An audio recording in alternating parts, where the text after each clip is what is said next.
Molts ajuntaments gironins han patit aquest any més que mai per quadrar els pressupostos. Després d'anys de bonança, els ingressos han baixat i per diversos motius s'ha acumulat un deute que ara costa tornar.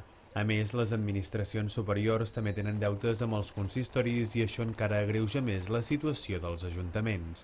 L'Ajuntament de Girona ja ha reduït substancialment el deute amb els proveïdors i dels 1,6 milions d'euros d'impagats que tenia a finals del 2011, ara només en queden per liquidar poc més de 244.000.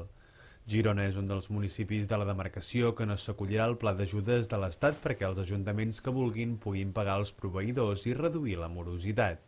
Això es fa mitjançant uns crèdits a 10 anys i amb un interès del 5%. Un dels que s'ha adherit a aquestes ajudes és l'Ajuntament de Salt, que ja ha enviat un llistat al Ministeri d'Hisenda. En total, les factures pendents que acumulava el consistori saltenc a data de 31 de desembre sumaven 4,3 milions d'euros. Lluny, però, de Blanes, que és un dels consistoris amb més factures impagades al calaix, que s'enfilen més amunt dels 14 milions d'euros. A Tossa de Mar, l'Ajuntament ha comunicat al Ministeri que encara té un deute de 139 factures pendents amb 136 proveïdors, per un import de gairebé 2 milions d'euros.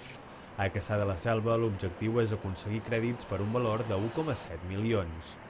Altres ajuntaments que també s'han acollit al pla d'ajudes ideat per l'executiu estatal són Palamós, que té 670 factures impagades i un deute amb els proveïdors de 1,9 milions d'euros, o la Bisbal d'Empordà amb 300.000 euros d'impagats.